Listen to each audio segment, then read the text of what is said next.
여러분 혹시 가장 좋아하는 성경 구절이 있다면 그 구절은 어디입니까? 아마 대부분의 그리스도인들에게는 각각 내가 참 좋아하고 사모하는 그런 성경 구절이 하나쯤은 있으리라 생각합니다. 저 역시도 개인적으로 참 좋아하는 성경 구절이 있습니다. 아마도 여러분에게도 그러한 성경 구절이 있으리라 생각이 듭니다. 아마 전 세계 사람들, 모든 그리스도인들도 좋아하는 성경 구절이 있을 겁니다. 제가 말씀을 준비하면서 호기심이 생겼습니다. 전 세계 그리스도인들이 가장 좋아하는 성경 구절은 뭘까? 이걸 하나 검색을 해봤고요. 그리고 또 하나 이렇게 검색해봤어요. 우리나라 그리스도인들이 가장 좋아하는 성경 구절은 무엇일까 검색을 해봤어요. 그런데요, 이게 정확한지 아닌지는 모르겠지만 왠지 이렇게 말하면 성경의 설교에 도움이 될 것 같아서 말합니다. 전 세계 그리스도인들이 가장 좋아하는 성경 구절은 요한복음 3장 16절이랍니다. 어떤 내용이죠? 하나님이 세상을 이처럼 사랑하사요. 그런데요, 우리나라 그리스도인들이 가장 좋아하는 성경 구절은 그게 아니었어요. 전 세계 그리스도인들이 가장 좋아하는 건 하나님이 세상을 이처럼 사랑하사라는 거였지만 우리나라 그리스도인들이 가장 좋아했던 성경 구절 첫 번째는 시편 23편 1절이랍니다. 여호와는 나의 목자시니 내게 부족함이 없으리로다. 전 세계 그리스도인들은요, 하나님이 세상을 이처럼 사랑하사를 좋아하는데 우리나라 그리스도인들은 내게 부족함이 없으리로다 였다고 합니다. 그리고 순위권 안에는 이런 구절도 있었습니다. 빌립보서 4장 13절 아마 아실 거예요. 내게 능력 주시는, 왜 할까요? 한때는 좋아해 본 적이 있었기 때문이죠. 저도 전도사 시절에는요, 그런 구절을 되게 좋아했어요. 야, 내게 능력 주시는 자 안에서 내가 뭐든지 할 수 있다. 화이팅 하자. 이런 마음이 들기도 한 거지요. 그리고 또 이런 구절을 좋아합니다. 역대상 4장 말씀인데 원컨대 딱 나오면 금방 나오시죠. 주께서 나에게 복에 복을 더하사 나의 지경을 넓히시고 주의 손으로 나를 도우사 나로 환난에서 벗어나 근심이 없게 하소서. 이 구절을 우리나라 그리스도인들이 가장 좋아한다고 합니다. 그러면 여러분, 우리나라 그리스도인들이 가장 좋아하고 선호하는 이 성경 구절, 이런 것들이 우리에게 시사하는 바는 과연 뭘까요? 뭘 좋아한다는 걸까요? 복을 참 좋아한다라는 것을 시사하고 있는 거죠. 다르게 말한다면 남들보다 잘 먹고 잘 사는 걸 좋아하고, 조금 더 다르게 말한다면 누구들보다 더 성공하고 출세하는 것, 이런 것들이 인생의 목표로 가지고 있는 그리스도인들이 참 많은 것 같다라는 점을 우리에게 충분히 보여주고 있다고 생각합니다. 어쩌면 많은 그리스도인들이 인생을 살면서 또는 신앙을 가지고 내가 세상에서 성공하고 출세하겠다, 이런 목표를 가지고 있는 그리스도인들이 많으리라고 생각합니다. 그러면 여러분 생각해 보십시오. 우리가 그리스도인으로서 세상에서 성공하고 출세하는 것이 인생의 목표라면 과연 그것은 올바른 목표일까요? 또는 그런 목표를 가지고 살아가는 우리를 하나님은 옳다, 괜찮다, 이렇게 과연 인정해 주실까요? 그렇지 않을 겁니다. 왜냐하면 이 세상에서 우리가 성공하고 출세하는 것은 중요하고 필요한 일일 수는 있지만 그것이 우리 그리스도인에게 있어서 가장 중요한 궁극적인 인생의 목표가 될 수 없는 것이기 때문에 그렇습니다. 오늘 본문 역시 성공과 출세를 목표로 살았던 한 사람이 등장합니다. 그 사람은 바로 헤롯이라고 말합니다. 그런데 반대로 성공과 출세가 목표가 아니라 하나님의 말씀이 인생의 목표였던 사람들을 소개합니다. 누굽니까? 바로 사도들이라고 소개하고 있습니다. 그러므로 오늘 말씀을 통해서 우리 모두가 헤롯과 같은 인생의 목표를 내려놓고 사도들이 가지고 있었던 그러한 인생의 목표를 마음에 다짐하게 되는 그런 시간이 되었으면 좋겠습니다. 오늘 본문의 내용은 이런 겁니다. 헤롯 왕이 비참하게 죽었다라는 이야기가 첫 번째 이야기고, 두 번째 이야기는 바울과 바나바의 사역에 대한 이야기를 언급하고 있습니다. 오늘 본문이 말하는 헤롯 왕은 누구일까요? 정확한 명칭으로 말한다면 헤롯 아그리빠 1세입니다. 이 사람이 누구냐면 헤롯 안티파스의 아들이며, 예수님이 태어나셨을 때 몇 살 이하로 다 죽여라 명령을 했던 헤롯 대왕의 손주입니다.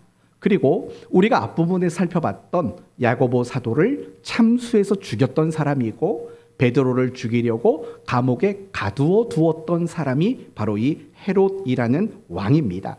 이제 20절 말씀을 보십시다. 20절을 보시면 헤롯이 두로와 시돈 사람들을 대단히 노여워했다라고 말을 해요. 두로와 시돈은 오늘날로 말하면 레바논을 말하는 거예요. 레바논의 해안가의 지역에 있었던 민족들, 그 지역에 살았던 민족들이 바로 두로와 시돈이에요. 우리가 구약 성경을 보면은요, 이 두로와 시돈 사람들은 자신들이 거주하는 지형이 해안이잖아요. 그러면 뭘 잘했겠어요? 무역을 많이 했어요. 배를 타고 물건을 옮기면서 파는 이런 해상 무역을 대단히 발전시켰어요. 그러다 보니까 자연스럽게 이 두로와 시돈 사람들은요, 굉장한 부를 축적할 수가 있었어요. 그러나 반대로 그들이 살고 있는 지역이 해안 지역이기 때문에 그들은 무엇을 할 수 없었을까요? 농사를 지을 수가 없었던 거예요. 다르게 말한다면 그들 스스로가 먹을 수 있는 식량을 만들어내는 일을 그들은 할 수가 없었던 거예요. 그래서 성경을 보면 솔로몬 시대 때부터 두로와 시돈 사람들은요, 이스라엘 사람들에게 돈을 주고 또는 여러 가지 노역을 하고 식량을 공급받았다라는 기록이 성경에 나오고 있어요. 그러니까 오늘 본문에도 그 이야기가 나와요. 보시면 20절에 두로와 시돈 사람들을 대단히 노여워하니 그들의 지방이 왕국에서 나는 양식을 먹는 까닭에라고 말을 해요. 왕궁에서 나는 양식을 먹었다라는 거예요. 두로와 시돈 사람들은 이스라엘이 농사지었던 그 농산물을 수입해다가 자기들이 먹게 되었다라는 거예요. 그런데 어떤 이유인지는 성경이 기록하지 않아요. 그런데 중요한 건 이 헤롯이라는 왕이, 헤롯 아그리빠 1세가요, 두로와 시돈 사람들 때문에 굉장히 화가 났대요. 굉장히 마음을 상하고 분노하는 일이 일어났다라고 이야기를 해요. 20절, 헤롯이 두로와 시돈 사람들을 대단히 노여워하니 라고 말을 해요. 여러분, 이게 의미하는 바가 뭘까요? 더 이상 이스라엘 사람들에게 무엇을 공급받지 못할 수 있는 겁니까? 식량을 공급받지 못할 수 있는 상황이 되고 마는 거예요. 그러면 여러분, 이 두로와 시돈 사람들의 입장에서는요, 양식을 구할 수 없다라는 건 굉장히 심각한 문제일 수밖에 없어요. 그래서 이 두로와 시돈 사람들이 누구를 찾아가는지 보세요. 20절 말씀을 보시면 왕의 침소 맡은 신하라고 말을 해요. 이 말은 왕의 오른팔과 같았다라고 말하면 돼요. 그 사람의 이름이 뭐라고 소개해야 되죠? 블라스도라고, 마치 러시아 사람 이름 같죠? 블라스도라는 사람을 찾아가는 거예요. 그리고 묻는 거예요. 이 헤롯 왕의 마음이 상했는데, 우리 때문에 마음이 지금 분노하고 있는데, 이 왕의 마음을 달래줄 수 있는, 그 마음을 풀어줄 수 있는 방법이 뭐가 있을까요? 라고 이 블라스도를 찾아가서 질문을 했던 겁니다. 그리고 나서 이제 21절 말씀을 보면 이 블라스도라는 사람이 왕의 마음을 풀어주는 어떤 방법을 제시했는데, 그게 무엇인가를 짐작할 수 있는 내용들을 기록하고 있어요. 21절을 보시면은요, 헤롯이 나를 택하여 왕복을 입고 단상에 앉아 백성에게 뭐 한대요? 연설을 했다라고 말을 해요. 즉 어느 날 헤롯이 날을 정해놓고요, 백성들을 모아놓고 연설을 했대요. 요세푸스라는 역사가에 의하면 이 날은 어떤 날이냐면 당시 로마의 황제였던 클라디우스 황제의 생일날이에요.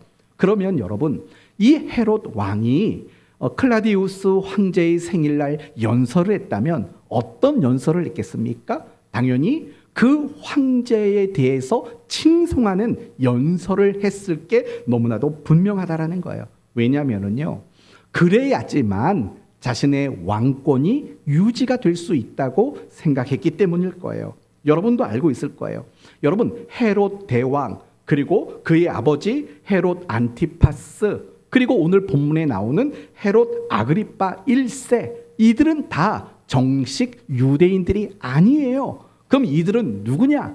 아람 사람들인 거예요. 따라서 이들은 유대 나라의 왕이 될 자격이 없는 사람들인 거예요. 그런데 왕이 돼 버렸어요. 어떻게 왕이 되렸을까요?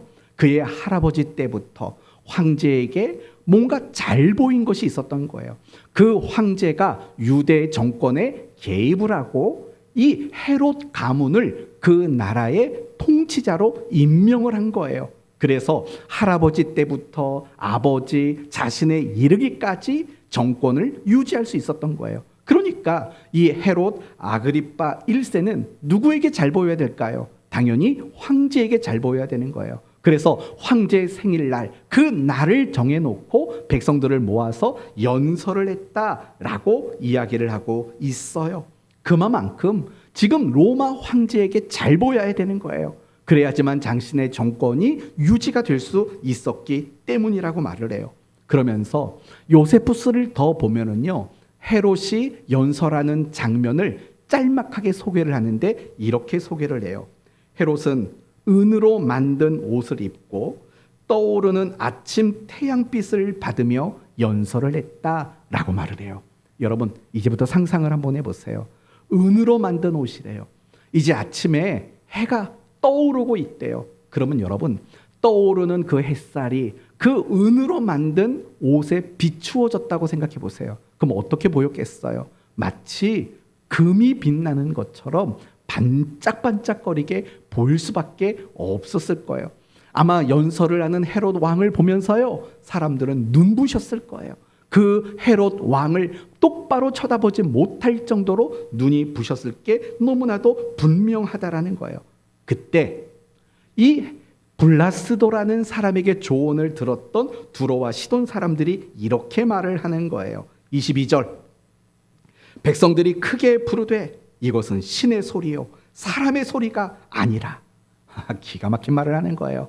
지금 헤롯이 연설을 할 때요, 이 두로와 시돈 사람들이 뭐라고 말하냐면, 저 사람은 사람이 아니다, 저 사람은 신과 같은 존재다, 아주 그냥 칭송을 하고 극찬을 했다라는 거예요. 헤롯의 마음을 풀기 위해서요, 블라스도라는 사람이 제시한 게 뭔지 아세요? 아첨의 말이에요. 아첨의 말.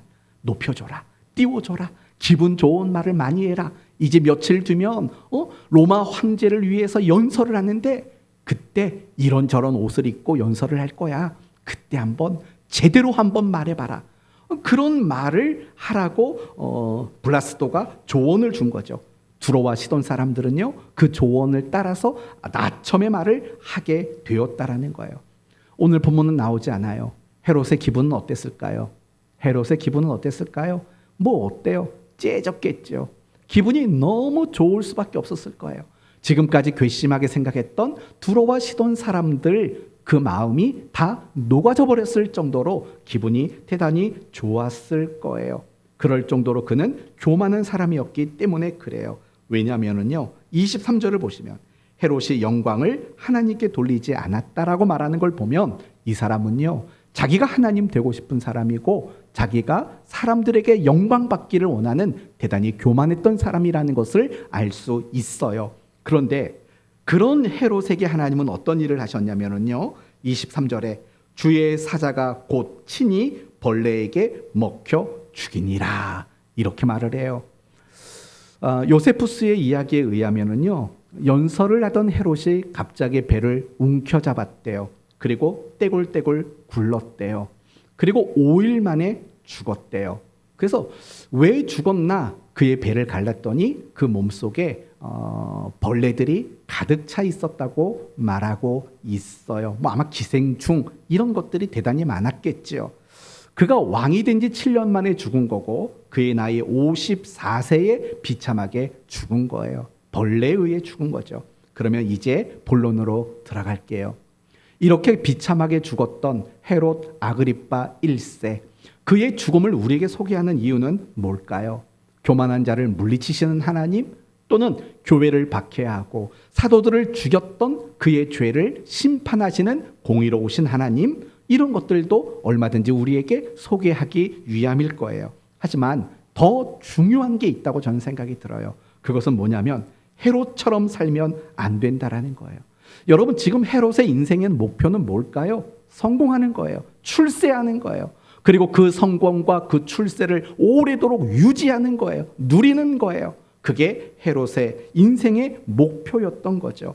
그래서 로마 황제에게 잘 보이고 싶은 거죠. 그래서 로마 황제를 칭송하는 연설을 했던 거죠. 뿐만 아니라 자신의 권세를 지키기 위해서 교회와 사도들, 그리스도인들을 박해하는 일에 앞장선 거죠. 왜냐? 그들이야말로 자신의 정권을 대적하는 무리라고 여겼기 때문이죠. 그리고 반대로도 백성들이 교회를 박해하는 것을 좋아하는 줄 알고 사도들을 죽이는 것을 좋아한다는 것을 알고 그 일을 하려고 했던 거죠. 왜냐? 한마디로 말한다면 자신의 정권, 자신의 왕권, 자기의 성공과 출세와 권세, 이런 것들을 빼앗기고 싶지 않았기 때문이라는 거예요. 이것이 바로 헤롯이 가지고 있었던 인생의 목표였다라는 거예요. 그리고 그가 비참하게 죽음을 맞이하게 돼요.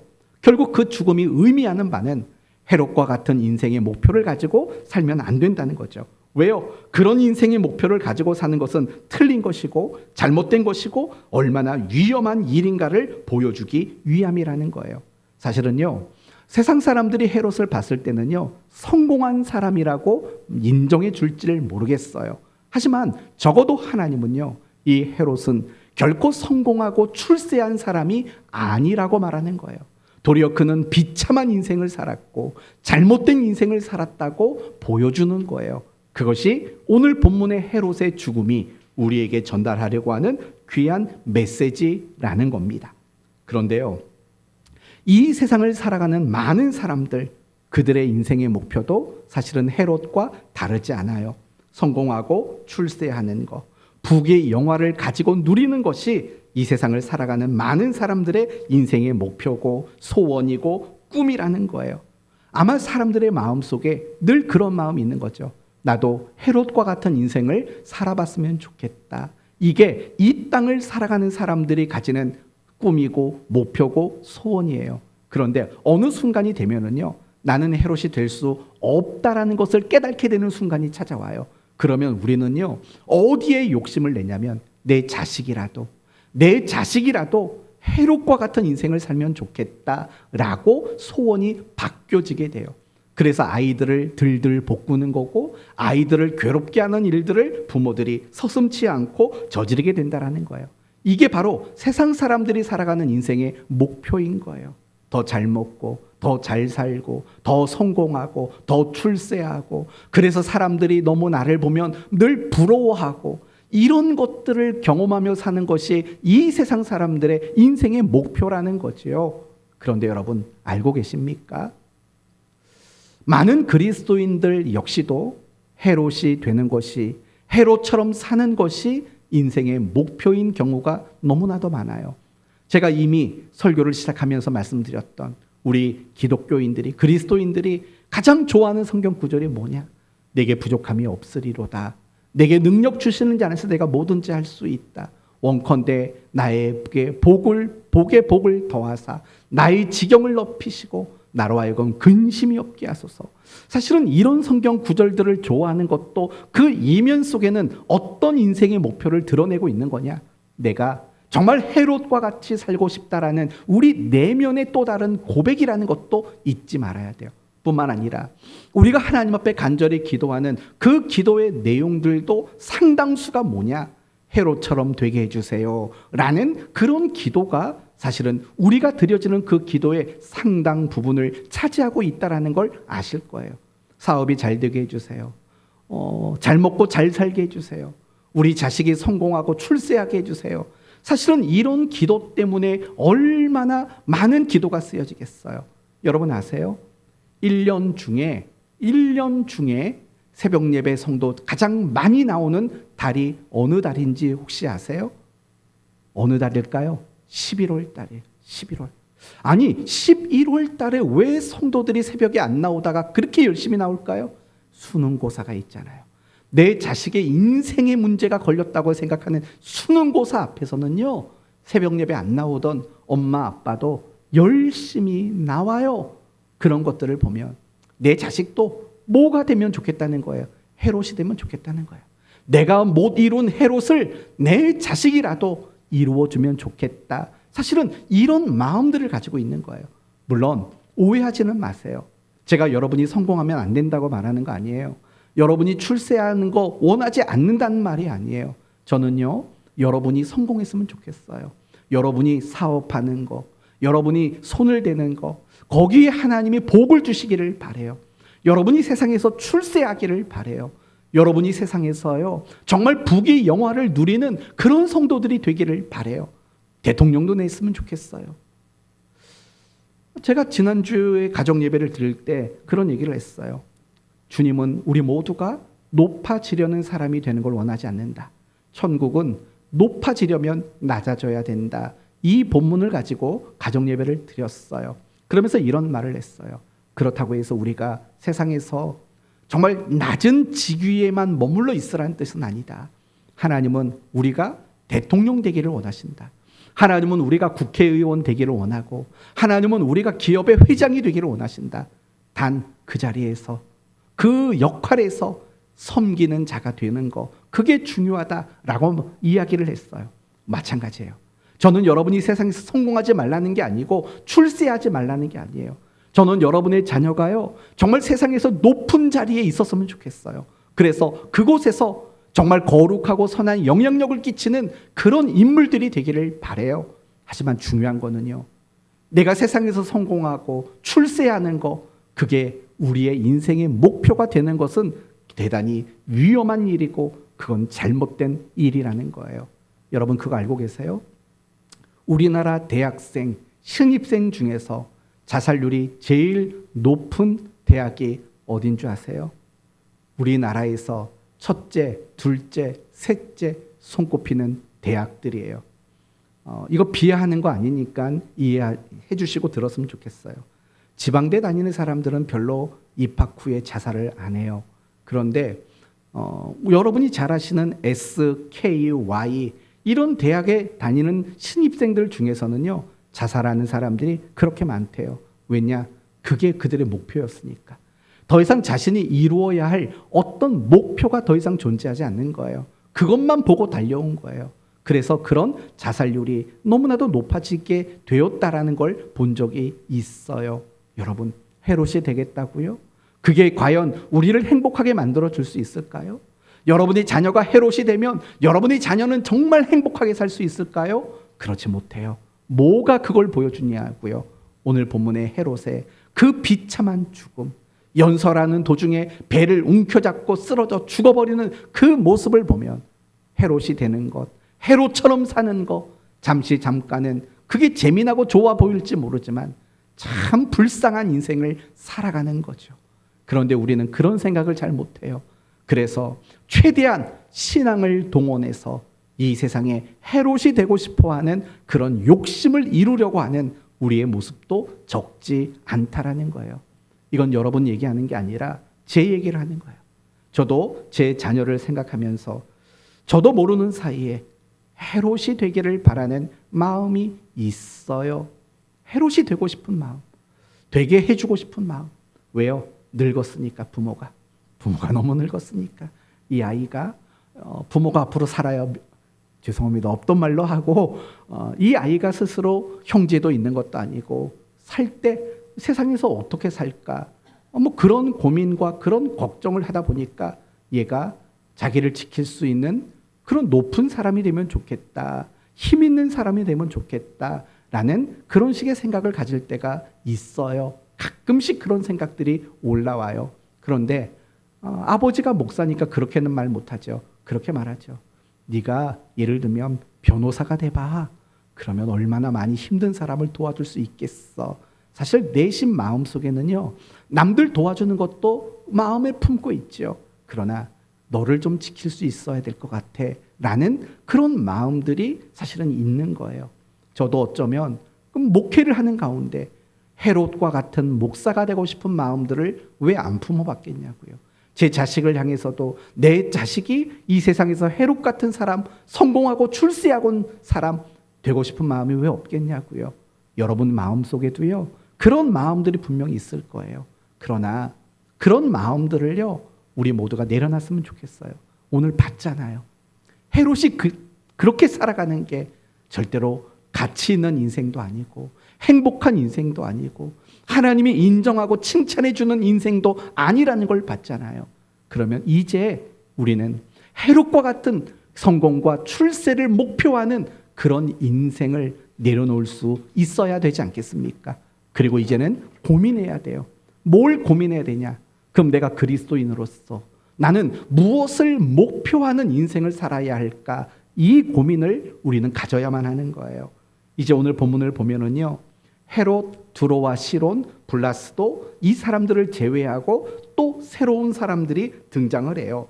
25절이에요. 보시면 세 명의 이름이 등장해요. 첫째는 바나바, 둘째는 누굽니까?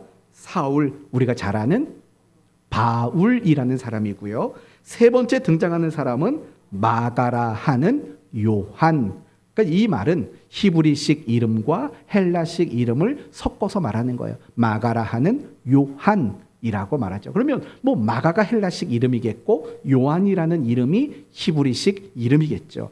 먼저 바나바와 요한을 생각해 봅시다. 여러분, 이 두 사람은 어떤 관계일까요? 바나바, 마가, 요한 어떤 관계일까요? 삼촌, 조카 이 관계예요. 삼촌과 조카의 관계. 그리고 이들은 어디에서 거주지를 삼았냐면 예루살렘이 이들의 주된 거주지였어요.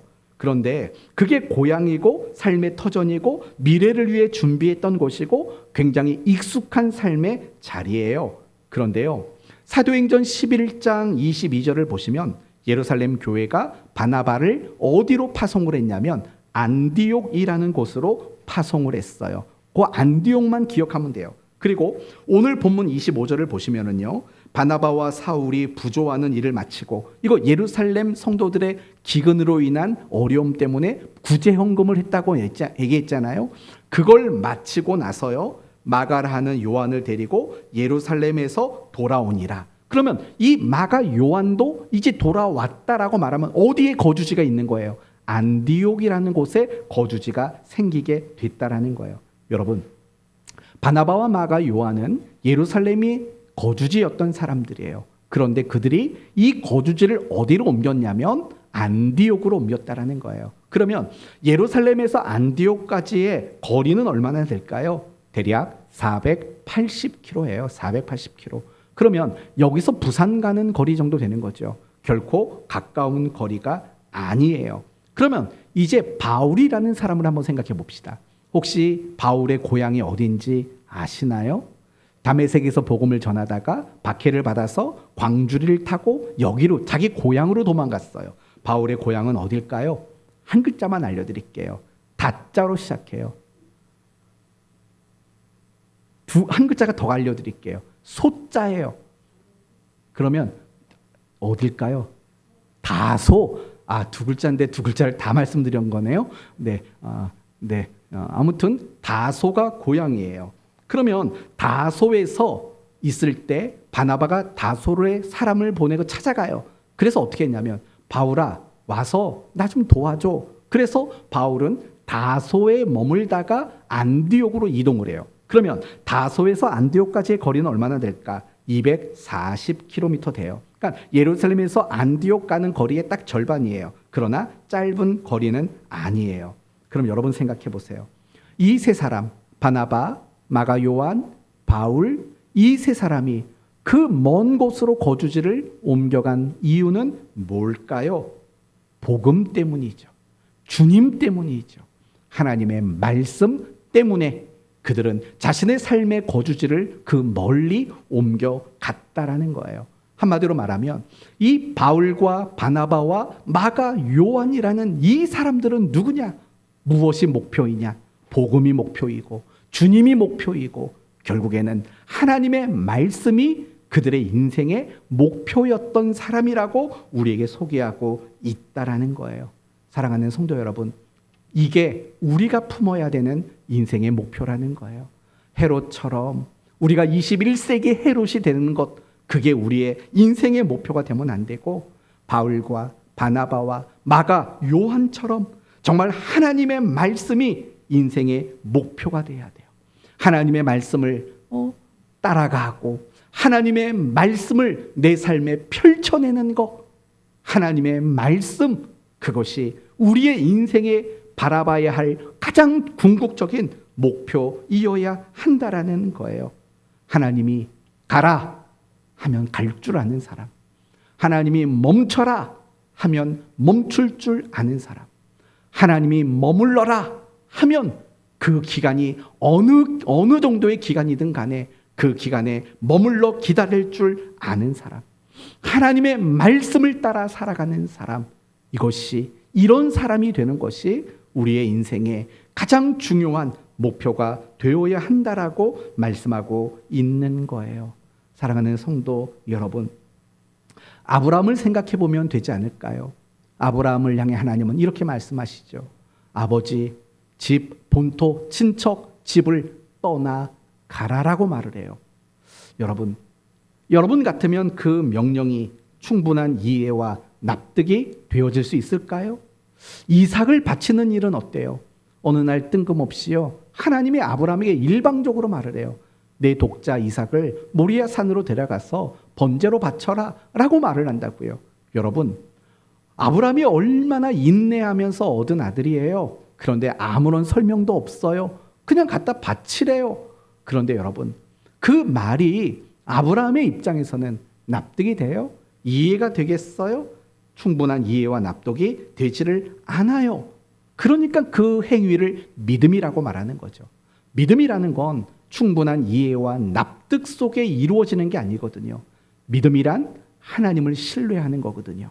하나님이 뭐라 말씀하시든 간에 그 말씀은 내게 옳은 것이고, 그 말씀은 공의로운 것이고, 그 말씀은 내게 유익한 것이라는 신뢰 속에서 등장하는 것이 믿음인 거고, 그 믿음으로 충분한 납득과 이해가 되지 않을지라도 그 일을 행한 거죠. 이런 아브라함이 바로 말씀이 목표인 사람이라고 말할 수 있지 않겠습니까? 노아도 마찬가지죠. 뜬금없이 하나님이 비 얘기를 해요. 홍수 얘기를 해요. 배 이야기를 해요. 여러분, 우리에게 비는 익숙한 단어입니다. 속으로 그런 생각하죠. 비라도 좀 오면 좋겠다. 생각이 드실 겁니다. 그러나 노아의 입장에서는 비, 홍수, 배, 이런 개념들 자체가 이해와 납득이 될 수 없는 단어들이었던 거예요. 그런데도 불구하고 노아는요, 그 일을 해내고 말아요. 그게 말씀이 목표인 인생을 사는 사람의 모습 아닐까요? 무엇보다 예수님을 생각해 보시면 돼요. 여러분이 이번 주일에 우리가 영화를 볼 거예요. 예수님의 탄생으로부터 부활에 이르기까지 영화를 보게 될 건데, 여러분 예수님에 대한 이야기를 보다 보면 이런 표현 많이 들어보셨죠? 이런 표현. 성경에 기록된 말씀을 이루려 하심이라 라는 이 말씀들이 예수님에게 얼마나 많이 적용되고 있는지 우리는 잘 알아요. 그럼 예수님의 인생의 목적은 뭘까요? 하나님의 말씀이 목표인 인생이었던 거예요. 심지어 죽음이라는 것조차도 바로 하나님의 말씀이 목표였던 바로 그런 분이셨다라고 말할 수 있다라는 거예요. 바로 오늘 본문은 우리에게 그걸 말해요. 세상을 살면서 내가 그리스도인으로 살아가면서 세상에서 헤롯이 되고 싶어 하지 말라는 거예요. 그럼 어떻게 하라는 거예요? 아브라함이 되고 싶어 하라는 거예요. 노아가 되고 싶어 하라는 거예요. 예수님이 되고 싶어 하라는 거예요. 어떤 의미로요? 하나님의 말씀이 목표인 인생을 살았던 그분이라는 이 의미에서 우리에게도 그런 메시지를 주고 있다라는 거예요. 그러면 이제 잠시 여러분 자신을 생각해 볼 필요가 있어요. 여러분은 지금 말씀이 목표인 인생을 살고 계십니까? 하루하루를 살면서 혹시 말씀이 메마르고 말씀이 핍절한 상태 가운데 있지는 않습니까? 하루를 살면서도 하나님의 말씀은 뭐지? 하나님의 뜻은 뭐지? 이런 관심조차 생각조차 들지 않고 살아가고 있지는 않습니까? 내가 성경을 보고 책은 읽고 있지만 단지 성경적 지식을 습득하는 것이 목적이지는 않습니까? 꼭 기억하셔야 돼요. 우리의 인생의 목표는 다른 게 될 수가 없어요. 오직 하나님의 말씀, 그것만이 우리의 인생의 목적이 되어야 한다라는 거예요. 그리고 중요한 것은, 그리고 여러분에게 부탁하고 싶은 것은 여러분의 자녀들이 인생의 목표가 헤롯이 되지 않도록 잘 잡아주셨으면 좋겠어요. 여러분의 자녀들이 또는 여러분의 손주들의 인생의 목표가 하나님의 말씀이 되도록 도와주셨으면 좋겠어요.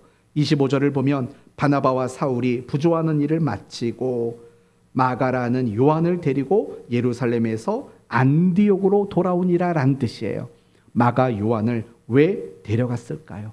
그의 인생의 목표가 말씀이기를 만들어주기 위함이겠죠. 교회와 하나님 나라를 이끌어갈 새로운 지도자로 그들을 세워내기 위함인 거죠. 중요한 것은 마가 요한조차도 하나님의 말씀이 목표인 사람으로 만들어내기 위함이라는 거예요. 여러분의 자녀는 지금 말씀이 목표가 되어가는 과정 속에 지금 놓여져 있습니까? 지금 여러분은 여러분의 자녀와 손주들에게 인생의 목표를 어느 것으로 제시하십니까? 헤롯으로 제시하십니까? 하나님의 말씀으로 제시하고 있습니까? 이게 중요한 거예요.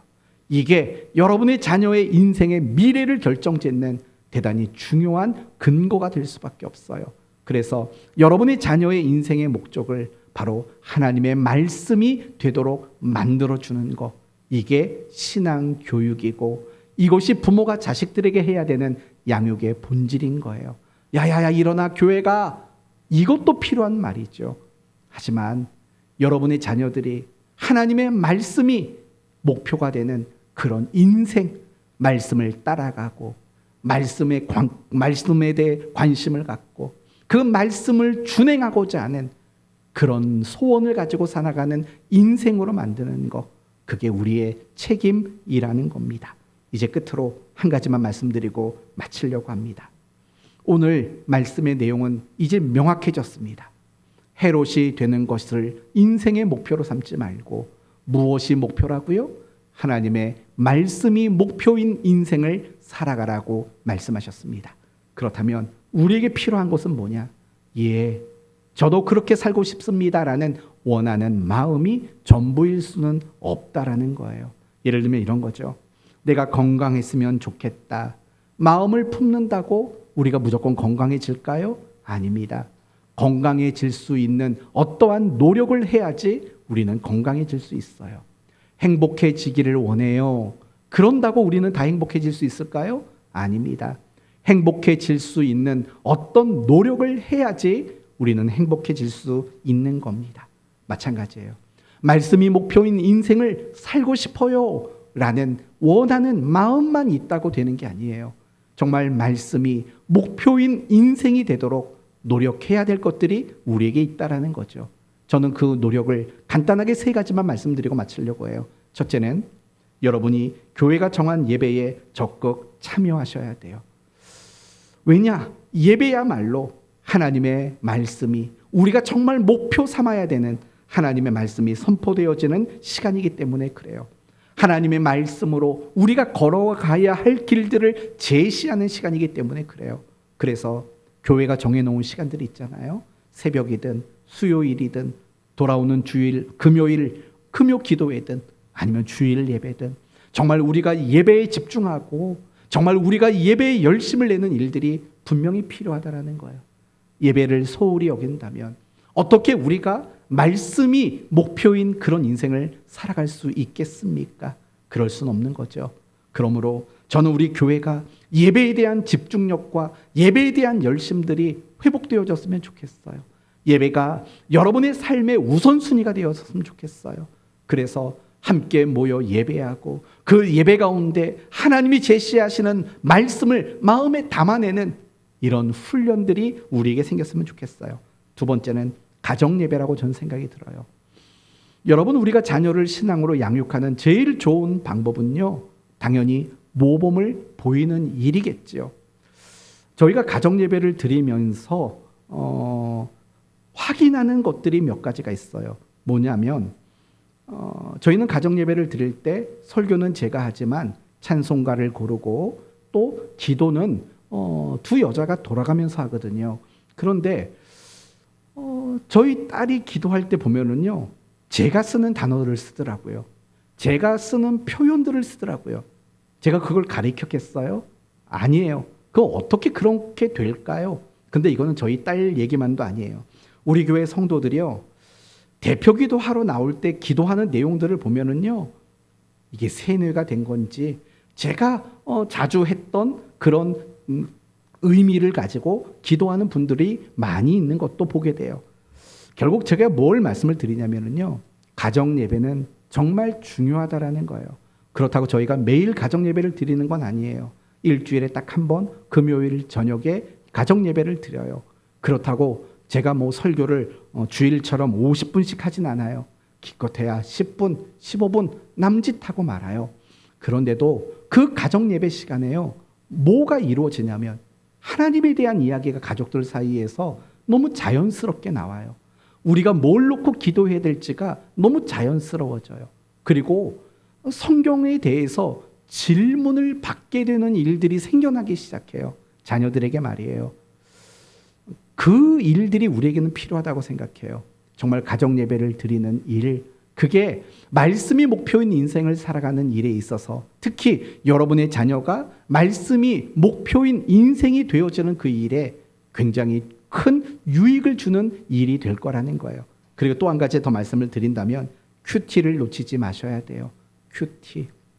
날마다 말씀을 읽고 묵상하고 적용하고 점검하는 이런 시간들을 우리는 반드시 가져야만 하는 거예요. 큐티는 다른 게 아니에요. 하나님 그리고 그분의 말씀을 내 안에 채우는 시간이 큐티인 거예요. 정해놓은 시간에 기도하면서 많이 읽으면서 하나님은 어떤 분인가를 생각하면서 하나님은 내게 어떤 말씀을 하시는가를 고민하고 들으면서 그리고 하나님이 내게 말씀하신 걸 가지고 내가 구체적으로 어떻게 실천해야 할 것인가를 계획하면서 그리고 하루를 그 계획한 대로 살면서 하루를 마무리할 때 내 하루의 삶이 그 말씀에 제시하신 목표를 따라 살았는지를 점검하면서 사실은 그게 큐티인 거죠. 큐티는 내가 큐티책 펴놓고 20, 30분 읽고 쓰고 기도한 거 단지 그것만 큐티가 아닌 거죠. 오늘 하루의 삶 전체가 큐티인 거죠. 그런 삶을 우리가 살아낼 때 말씀이 목표가 되는 인생을 살아갈 수 있게 되는 거예요. 이 모든 걸 간단하게 말한다면 전 이렇게 말씀을 드리고 싶었어요. 하나님의 말씀을 사랑하는 여러분이 되셨으면 좋겠어요. 헤롯이 왜 성공과 출세를 목표했을까요? 성공과 출세를 너무 사랑했기 때문에 그래요. 마찬가지인 거예요. 우리가 하나님의 말씀을 가장 사랑하게 되면은요, 그 말씀이 내게 인생의 목표가 되어질 수밖에 없는 거예요. 그렇죠? 그렇기 때문에 우리가 하나님의 말씀을 사랑하는 일들은 너무 중요한 일이에요. 정말 여러분이 신앙생활 속에서요, 정말 힘을 얻고 늘 은혜 가운데 있기를 원하신다면 하나님의 말씀을 정말 사랑하는 사람이 돼야 돼요. 말씀을 듣는 일 사랑하셔야 돼요. 그리고 말씀을 여러분이 읽는 것도 사랑하는 여러분이 되셔야 돼요. 그럴 때 우리 모두는 하나님의 말씀이 목표가 되는 그런 인생을 살아갈 수 있게 될 줄로 믿습니다. 정말 여러분에게 물어보고 싶었어요. 여러분, 하나님의 말씀 사랑하십니까? 정말 하나님의 말씀이 내게 정말 뿔송이 같이 달고 내게 위로도 주고 말씀이 내게 힘도 주고 말씀이 내가 무언가를 결정할 때 그 결정의 기준도 되어주고 이런 말씀으로 여러분에게 다가가고 있습니까? 그러면 여러분은 복된 사람입니다. 그러면 여러분은 당연히 말씀이 목표 있는 거예요. 돈을 쫓아가는 것이 목표가 아니라, 세상에서 남들이 부러워하는 인생을 살아가는 게 목표가 아니라 하나님의 말씀이 목표인 그런 인생을 살아갈 수밖에 없는 거예요. 저는 여러분 모두 하나님의 말씀을 너무 사랑하고 하나님의 말씀을 너무 사모하는 그런 성도들이 되었으면 좋겠습니다. 그런 여러분이 되도록 날마다 말씀 가까이 하시고 말씀 사모하고 열심히 기도하는 여러분 모두가 되셨으면 좋겠어요. 말씀을 마치겠습니다. 우리는 헤롯이 되는 것이 인생의 목표가 되면 안 됩니다. 성공과 출세가 인생의 목표가 되면 안 됩니다. 오로지 우리의 인생의 목표는 하나님의 말씀이 되어야 합니다. 말씀이 목표인 인생, 그리고 말씀이 목표인 내 자녀의 인생이 되도록 우리는 노력하고 힘써야 합니다. 예배에 열심히 나오셔야 되고, 그리고 가정 예배 도전하셔야 되고, 그리고 날마다 큐티하는 삶을 살아야 합니다. 하나님의 말씀을 사랑하는 마음을 회복하셔야 합니다. 그럴 때 여러분의 말씀이 목표인 인생을 살게 되어 어떤 상황에도 요동치 아니하는 시냇가에 심은 나무가 되어서 그 시절을 쫓아 많은 열매 맺는 복된 성도 될 줄 믿습니다. 말씀을 사랑하시고 그 말씀이 목표인 인생 살아가는 여러분 모두가 되시기를 예수 그리스도의 이름으로 축원드립니다. 아멘.